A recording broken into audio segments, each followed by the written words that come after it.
Morgane et on se retrouve pour une vidéo recette où je vais vous présenter 4 recettes véganes pour votre soirée d'Halloween. Et on va commencer sans plus tarder par la première et il s'agit donc d'un drink et c'est le fameux Pumpkin Spice Latte. C'est parti!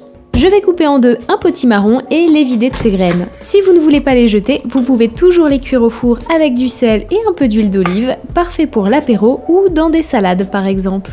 Je dispose le potimarron dans un plat en verre face coupée vers le bas et j'enfourne à 180 degrés Celsius pendant 45 minutes à 1 heure en fonction de sa taille. Si ce dernier est bio, vous pouvez le mixer avec sa peau qui est comestible, mais comme là je vais l'utiliser pour en faire un sirop, je ne vais pas la conserver.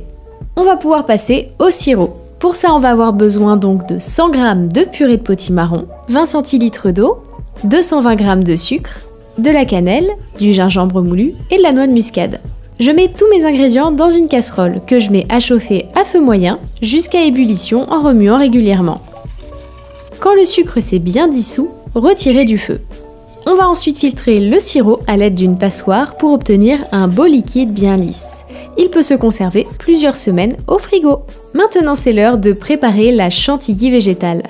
Dans un saladier froid, mettre la crème de coco. Je vous conseille la briquette verte de la marque Cara que vous aurez laissé 30 minutes au congélateur au préalable.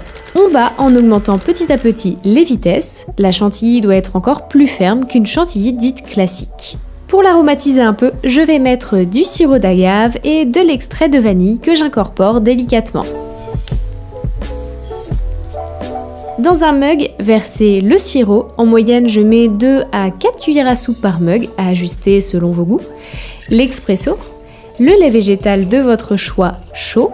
Et on termine bien sûr par la chantilly. Je saupoudre de cannelle et c'est prêt à être dégusté.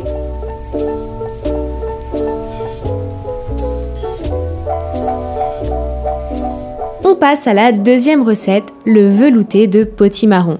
Vous allez voir, c'est hyper simple. On va récupérer le potimarron qu'il nous restait de notre recette précédente. On met tout ça dans un blender, un peu de sel, un peu de poivre, de la noix de muscade, 20 centilitres de crème de soja et on mixe.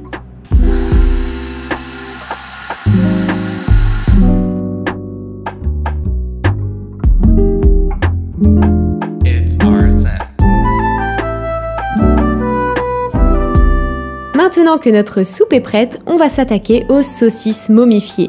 Vous aurez besoin de saucisses végétales, de pâte feuilletée et d'un mélange lait végétal et huile. On commence par faire plusieurs bandes de pâte feuilletée. Pour les yeux, j'utilise une paille à bubble tea pour emporte-piécer de jolis ronds. Je vais couper mes saucisses en deux car les saucisses Beyond Meat sont très épaisses et je vais les façonner un peu pour les allonger légèrement en arrondissant les bords coupés. Mais si vous prenez par exemple des saucisses apivores qui sont plus fines, pas besoin de passer par cette étape. Je commence à embaumer la saucisse avec les bandelettes de pâte feuilletée en laissant un petit espace pour les yeux et en continuant tout le reste du corps. Je dépose 2 petits ronds pour les yeux et pour faire la pupille, j'ai utilisé ici des graines de lin, mais n'hésitez pas à faire parler votre imagination. Je mets ces petits gars sur une plaque recouverte de papier cuisson et je les badigeonne de mon mélange lait et huile.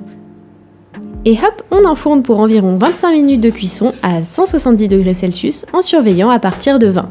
À la sortie du four, la pâte doit être légèrement dorée.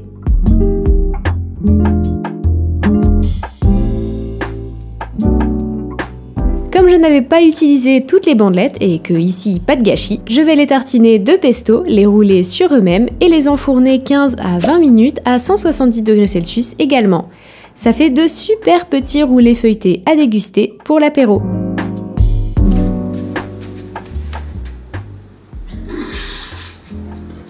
How cute is that? Ah.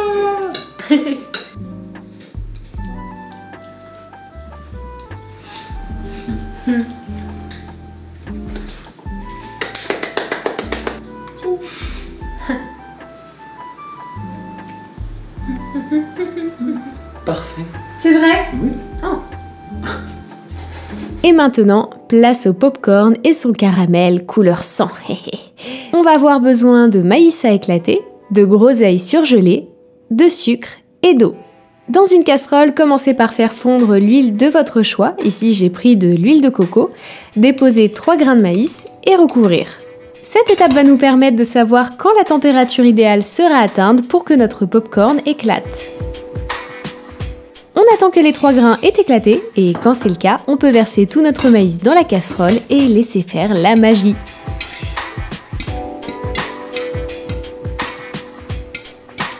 À côté, on va préparer le caramel. Après avoir fait décongeler les groseilles, on les tamise pour en extraire le jus qui va nous servir à colorer le caramel. Bien sûr qu'on peut aussi utiliser du colorant alimentaire, mais là j'avais envie de le colorer de manière naturelle. Dans une casserole, on verse le sucre, l'eau, on commence à feu doux jusqu'à ce que le sucre fonde. Quand le sucre a fondu, on augmente à feu moyen jusqu'à ce que le caramel devienne un peu plus ambré. Alors bien sûr, c'est plus facile à voir avec du sucre blanc. Quand c'est le cas, retirez du feu, ajoutez le jus de groseille et bien mélanger. Ne pas hésiter à remettre sur feu moyen si la texture n'est pas encore idéale. C'est souvent le cas quand on utilise un peu d'eau comme ici, mais vous pouvez très bien essayer aussi de faire du caramel avec juste du sucre, il paraît que ça marche très bien. Pour savoir si le caramel est prêt, prenez-en dans une cuillère et si un beau filament se forme, c'est bon.